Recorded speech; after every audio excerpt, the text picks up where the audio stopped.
मांझी के बीजेपी गठबंधन में आने की तारीख हुई तय। महागठबंधन छोड़ने का फैसला लेने की तैयारी में जीतन राम मांझी।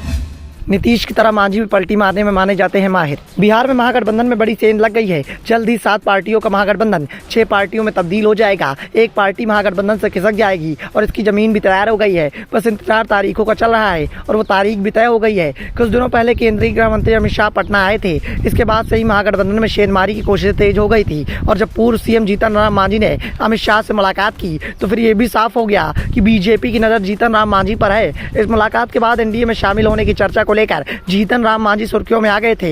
इसके बाद इस बात के कयास लगाए जा रहे थे कि जीतन राम मांझी जल्द ही कुछ बड़ा फैसला ले सकते हैं। वहीं अब खबर निकलकर सामने आ रही है कि हम राष्ट्रीय परिषद की बैठक 14 या 15 मई को होगी। राष्ट्रीय परिषद की बैठक की घोषणा के बाद कयासों का दौर एक बार फिर से तेज हो गया है। सवाल उठ रहे हैं कि क्या इस बैठक में महागठबंधन से अलग होने का बड़ा ऐलान किया जाएगा या फिर गठबंधन को लेकर सभी अधिकार जीतन राम मांझी को सौंप दिए जाएंगे। हम के राष्ट्रीय अध्यक्ष और बिहार सरकार के अनुसूचित जाति और जनजाति कल्याण मंत्री डॉक्टर संतोष कुमार सुमन की अध्यक्षता में ये बैठक होगी।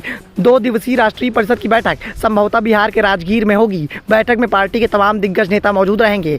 बैठक को लेकर हम के प्रधान महासचिव राजेश पांडे ने बताया कि हम की होने वाली राष्ट्रीय परिषद की बैठक में वर्तमान राजनीति परिवेश की संगठन में मजबूती को लेकर सारे महत्वपूर्ण विषयों पर चर्चा की जाएगी। बता दें कि बिहार के पूर्व मुख्यमंत्री और हिंदुस्तानी आवाम मोर्चा के संरक्षक जीतन राम मांझी की अमित शाह से मुलाकात को लेकर सियासी गलियारों की अटकलें तेज हो गई हैं। 13 अप्रैल को जीतन राम मांझी भले ही बिहार की विभूतियों को भारत रत्न देने की मांग को लेकर अमित शाह से मिलने गए हों, लेकिन इस मुलाकात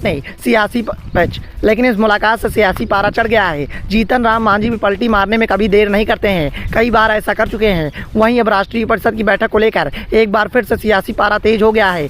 इससे नीतीश कुमार की चिंता जरूर बढ़ सकती है। दरअसल जीतन राम मांझी लोकसभा चुनाव की तैयारी कर रहे हैं। उन्होंने नीतीश कुमार से 2 सीटों की डिमांड की है, लेकिन महागठबंधन में जिस तरह से पार्टियों की भरमार है उसके बाद ये साफ हो चुका है कि मांझी की पार्टी को नीतीश कुमार एक भी सीट नहीं देंगे। नीतीश कुमार की पार्टी जेडीयू के 16 सांसद हैं और नीतीश कुमार को भी इस बात का एहसास है कि लोकसभा चुनाव में उन्हें अपनी सिटिंग सीट भी छोड़नी पड़ सकती है, क्योंकि जेडीयू की अधिकांश सीटें आरजेडी के गढ़ में जाती हैं। बीजेपी ने अधिकांश सीट शरीर क्षेत्र की जीती थी, जहाँ आरजेडी हमेशा कमजोर रही है। ऐसे में साफ हो गया है कि नीतीश कुमार को कुछ सांसदों के टिकट काटने पड़ सकते हैं और चुनाव में जेडीयू को 14 से ज्यादा सीटें मिलना भी मुश्किल दिखाई दे रहा है। ऐसे में हम की डिमांड पूरी हो जाएगी, ये भी सवालों के घेरे में है और मांझी को भी इस बात का एहसास हो गया है। इसी के चलते जीतन राम मांझी नए गठबंधन की तलाश कर रहे हैं। मांझी पहले भी एनडीए में रह चुके हैं, पिछले साल तक वो एनडीए में ही थे, लेकिन नीतीश कुमार ने जब एनडीए छोड़ा तो मांझी भी नीतीश कुमार के साथ महागठबंधन में चले गए, लेकिन अब उनका मन महागठबंधन में नहीं लग रहा है। मांझी दलित समाज से आते हैं और बिहार में